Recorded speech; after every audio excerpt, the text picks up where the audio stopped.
کسی سے بات کرنے والے اپنے رخسارے کو کجلا کر وَلَا تُسَاعِدْ خَدَّكَ لِلنَّاسِ برائے تکبر اپنے رخسارے کو کجنا کر، یعنی منہ بگاڑ کے کسی سے بات مت کر، آنکھیں پھیر کے بات مت کر، آنکھیں چلا کر بات مت کر۔ تیرا یہ تکبر کرنا وَلَا تَمْشِ فِي الْأَرْضِ مَرَحًا، تو زمین کو کیا چیر نہیں ڈالے گا، زمین کو پھاڑ نہیں ڈالے گا۔ تکبر کرنے والے تو زمین پر چلتا ہے، اللہ کی بنائی ہوئی زمین پر چلتا ہے اور تکبر کر کے چلتا ہے۔ تجھے پتا نہیں کہ جس رب کریم نے تجھے زمین پر بھیجا ہے اور تو تکبر کے ساتھ چل رہا ہے، تجھے پتا نہیں ہے کہ دن وہ آئے گا کہ تو اس زمین کے اندر سما جائے گا، اسی زمین میں چلا جائے گا اور تیرا سارا تکبر یہ زمین ایک سیکنڈ کے اندر نکال کر رکھے گا۔ ذرات اسی زمین پر تکبر کرتا ہے، گھمنڈ کرتا ہے، غرور کرتا ہے، اللہ کی نعمتوں کو استعمال کرتا ہے اور اپنے بھائیوں سے بغض و حسد رکھتا ہے، کینہ رکھتا ہے اور اس کی برائیاں کرتا ہے۔ یاد رکھ، قرآن نے تجھے پہلے متنبہ کر دیا ہے، اگر اس زمین پر تو اکڑ کر چلا، غرور سے چلا، تکبر سے چلا، تو یاد رکھنا اس زمین پر بڑے بڑے تکبر کرنے والے آئے، بڑے بڑے غرور کرنے والے آئے، بڑے بڑے شہنشاہ، جس نے جیسا تکبر کیا، جتنا بڑا گھمنڈ کیا، حضرات گرامی اللہ رب العزت نے اتنے ہی ایک ادنا چیز سے اس کو ہلاک فرمایا۔ آپ تاریخ دیکھ لیں، آپ ہم سوچتے نہیں ہیں، ذرا سی بات پر تکبر اور گھمنڈ کرنے لگتے ہیں۔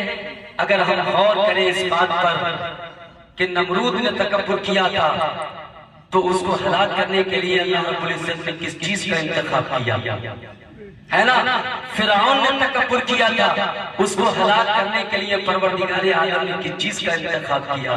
حضرات گرامی نمرود کو اس دریا کے اندر، فرعون کو اس دریا کے اندر غرق کر دیا گیا، اور نمرود نے جب تکبر کیا تھا نا تو ایک ادنا سے مچھر سے اس کو ہلاک کر دیا گیا اور یہ بتا دیا گیا کہ اے لوگو، اگر تم نے تکبر کیا تو جتنا زیادہ بڑا تکبر کرو گے نا اتنی ہی ادنا سی چیز سے تمہیں ہلاک کر دیا جائے گا۔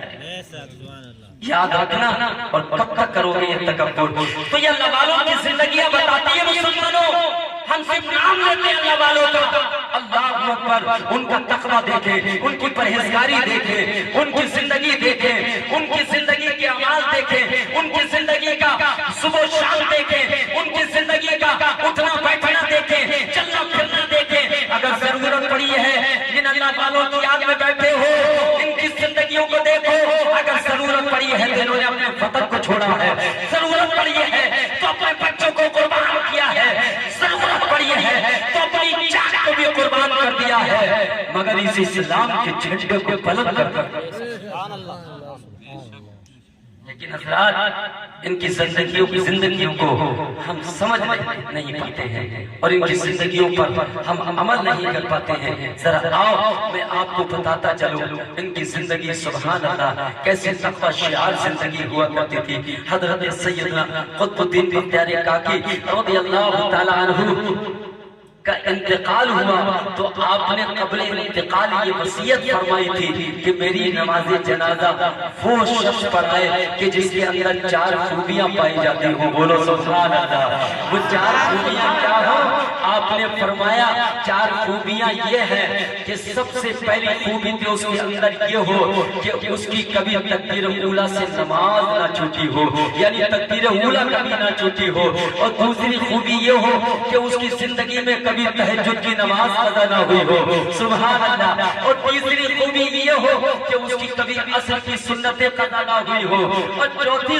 خوبی یہ ہے کہ اس نے کبھی بری نظر سے غیر محرم کی طرف کو نہ دیکھا ہو، سبحان اللہ سبحان اللہ، غیر کی طرف اس کی نظر نہ پڑی ہو۔ حضرات تاریخ کا یہ باب ملازم فرمائیں، جب آپ کا وصال حق ہوا، جب آپ کا وصال مبارک ہوا تو دہلی کے اندر کوہرام مچ گیا۔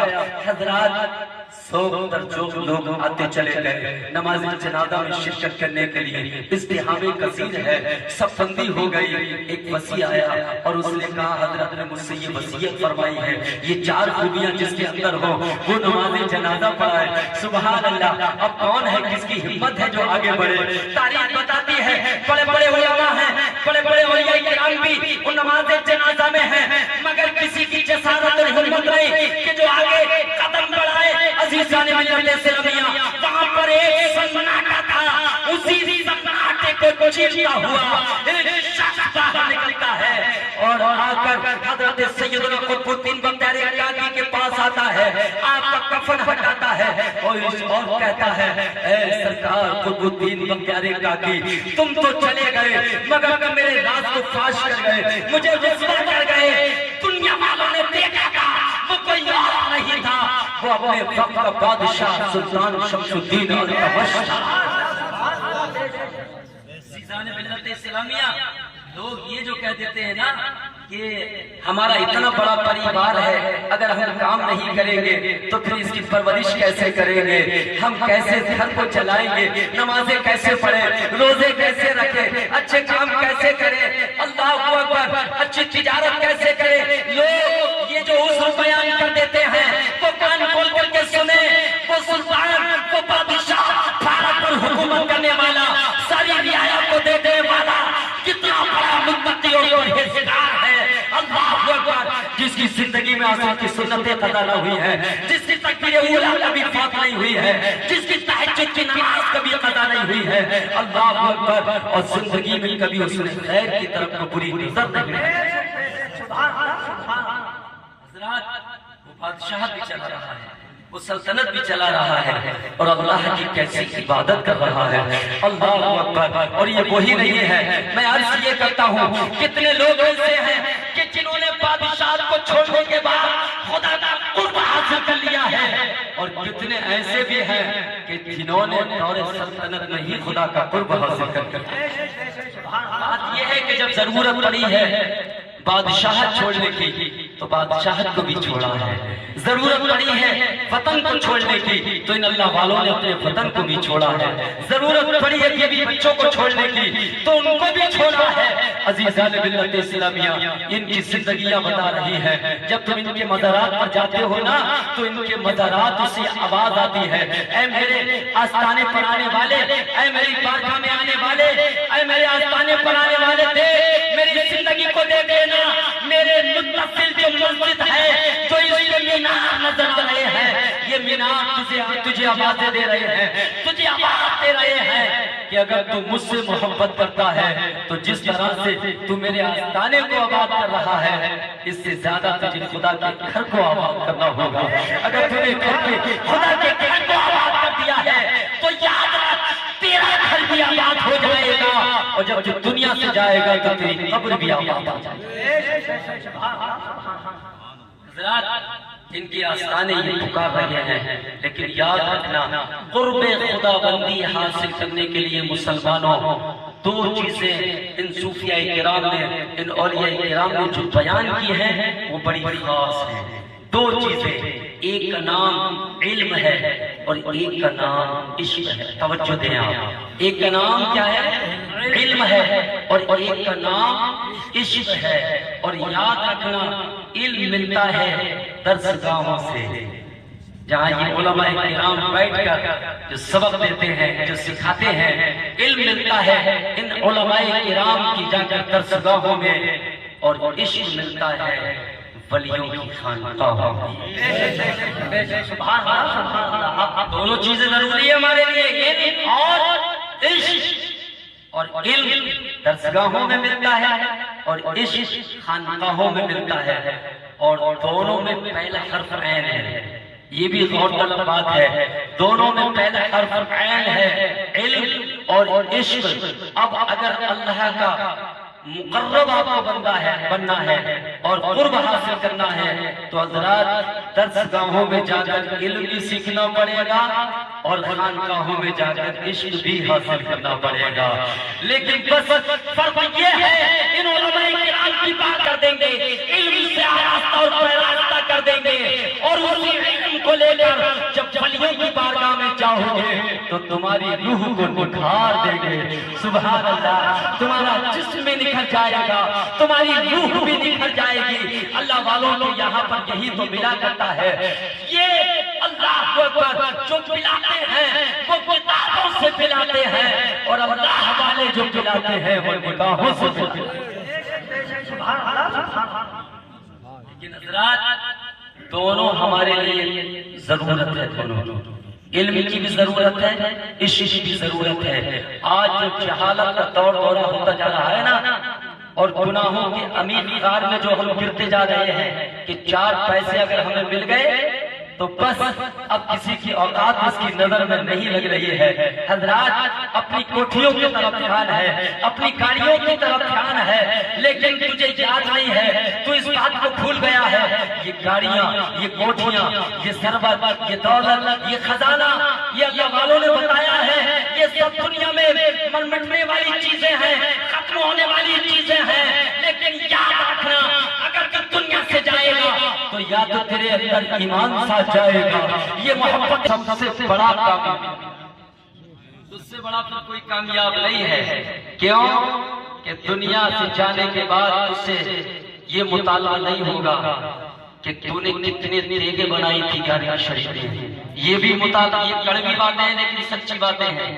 یہ مطالبہ نہیں ہوگا کہ تو نے کتنے جوڑی کپڑے بنائے تھے. یہ مطالبہ نہیں ہوگا کہ تو نے کتنی کاریں خریدی تھی. یہ مطالبہ نہیں ہوگا کہ قیامت میں تجھ سے رب کریم یہ نہیں پوچھے گا کہ تو نے یہ بتا اپنی کوٹھی عالیشان بنائی تھی کہ نہیں بنائی تھی. لیکن سب سے پہلا جو سوال مسلمانوں ہوگا تم سے وہ یہی ہوگا کہ سب سے پہلا سوال نماز کے متعلق ہو. سب سے پہلا سوال, سب سے پہلا سوال روز محشر سے جام گداز بود اپنی پرسش نماز بود. سب سے پہلا سوال جو ہوگا وہ نماز کے تعلق سے ہوگا کہ تو نے یہ بتا تو نے اپنے کاروبار کرنے کے ساتھ میں میری بارگاہ میں سجدے بھی کیے تھے کہ نہیں کیے تھے. تو نے تجارت کے ساتھ میں مجھے بھی راضی کیا تھا کہ نہیں کیا تھا. یہ تجھ سے سوال ہوگا, اور جب اس وقت تجھ سے یہ سوال ہوگا تو جواب دینے کے لیے نہ تیرا کوئی خاندانی ہوگا, نہ تیرا پڑوسی ہوگا, نہ تیرا بھائی ہوگا, صرف تو ہوگا. اور رب کریم تجھ سے سوال کرتا ہوگا اور تجھے ہی اس کا دینا ہوگا. سمجھنا بہت ضروری ہے اور جن پر عمل کرنا بہت ضروری ہے. رب کریم کا یہ فرمان یاد رکھنا. رب کریم نے فرمایا اے لوگوں, ہم نے تمہیں ایک مرد اور ایک عورت سے پیدا کیا, تمہیں شاخیں اور قبیلے کیا, مگر اپنی شاخوں پر, اپنے قبیلوں پر, اپنی برادریوں پر احترام مت جانا, فخر مت کر لینا. یہ تمہارا فخر کرنا کام نہیں آئے گا, کیونکہ رب کی بارگاہ میں تمہاری شاخیں اور قبیلوں کی عزت نہیں دلائیں گی. اللہ اکبر. اگر رب کی بارگاہ میں کوئی عزت دلائے گی چیز اللہ اکبر تو وہ تقویٰ اور پرہیزگاری ہوگی. اگر تم نے رب کی بارگاہ میں 5 وقت سجدے کیے ہیں تو تمہیں عزت کا تاج عطا کر دیا جائے گا. اگر تم نے سچائی کا دامن تھاما ہے تو تمہیں عزت کا تاج عطا کر دیا جائے گا. تم نے اپنے ماں باپ کی خدمتیں کی ہیں تو تمہیں عزت کا تاج عطا کر دیا جائے گا. شریعت کے مطابق اگر تم نے اپنی زندگی کو گزارا ہے تو کل قیامت میں تمہیں عزت کا تاج عطا.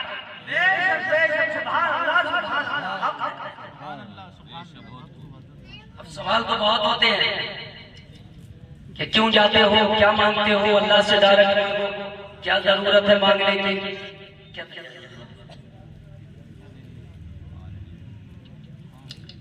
سوال تو بہت ہوتے ہیں اور قرآن و حدیث کی روشنی میں یہ علماء کرام آپ کو جواب دیتے رہتے ہیں.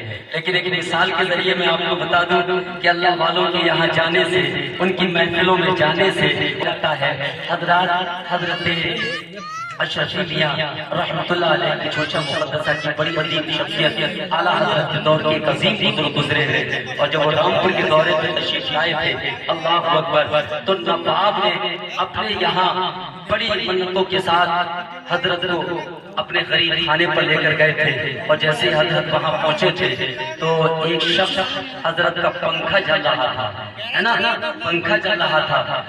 ایک شخص دور کھڑے ہو کر یہ سوال کیا کہ یہ بتائیے کہ اللہ رب العزت کی بارگاہ میں جو دعائیں کی جاتی ہیں وہ اللہ سنتا ہے کہ نہیں سنتا ہے. آپ بولیے سنتا ہے کہ نہیں سنتا ہے, زور سے بولیے. سنتا ہے، اللہ رب العزت سنتا ہے وہ دعائیں اور قبول بھی کرتا ہے نا؟ تو آپ نے ارشاد فرمایا بے شک پروردگار عالم اپنے بندوں کی آواز کو سنتا ہے، اس کی دعاؤں کو سنتا ہے اور قبول بھی فرماتا ہے۔ آواز کو سنتا ہے، دعا کو سنتا ہے، تو پھر ان مزاروں پر، غریب نواز کے آستانے پر، غوث اعظم کے آستانے پر، حضرت حافظ شاہ جمال اللہ کے آستانے پر کیوں جاتے ہیں؟ پھر ہم مسجد میں بیٹھ کر ہی اللہ کی بارگاہ میں یا اپنے گھر میں بیٹھ کر ہی اللہ کی بارگاہ میں دعا کیوں نہیں کر لیتے؟ جب وہ سنتا ہے تو آپ سمجھ گئے، بھاگ گئے اس کے سوال کو۔ آپ نے ارشاد فرمایا ذرا تم قریب آ جاؤ۔ وہ قریب آیا، اپنے پاس بٹھا لیا، تھوڑی دیر بیٹھنے کے بعد ارشاد فرمایا اب تم یہاں سے چلے جاؤ، وہیں جا کر بیٹھ جاؤ جہاں سے آئے ہو، ذرا غور کریں آپ، وہیں جا کر بیٹھ جاؤ۔ وہ وہیں جا کر کے بیٹھ گیا۔ حضرات گرامی، آپ نے ارشاد فرمایا یہ بتاؤ کہ جب تم ہمارے پاس آئے تھے تو وہ کہنے لگا حضور جب میں آپ کے پاس پہنچا تھا تب پنکھے کی ہوا لگ رہی تھی، یہاں تو نہیں لگ رہی ہے۔ تو آپ نے فرمایا شرفی میاں رحمت اللہ علیہ نے یہ بتاؤ نواب صاحب آپ پنکھا ہمارے لیے جھل رہے ہیں یا ان کے لیے جھل رہے تھے؟ تو نواب صاحب نے ارشاد فرمایا اس کی کیا اوقات ہے جو میں اس کے لیے پنکھا جھلوں؟ اس جیسے تو نہ جانے کتنے خدام میری بارگاہ میں رہتے ہیں پنکھا جھلنے والے۔ آپ نے پھر اس کو اپنے پاس بلایا اور ارشاد فرمایا اے شخص تمہیں یہاں ہوا لگ رہی تھی اور وہاں ہوا نہیں لگ رہی ہے، بس سمجھ گئے؟